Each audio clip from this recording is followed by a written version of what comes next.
بسم الله الرحمن الرحيم waxaan jeclahay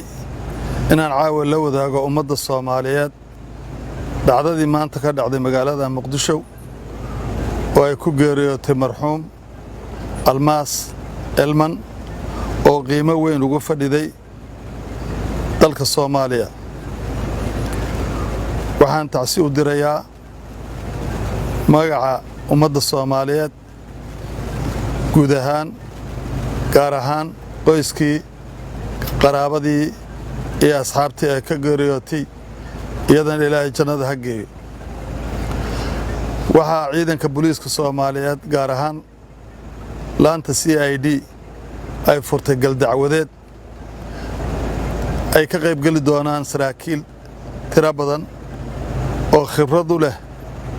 baarista dambiyada noocan oo kala ah wixii ka soo baxana waxaan la wadaagi doonaa ummadda Soomaaliyeed dalka gudihiisa iyo dibaddiisaba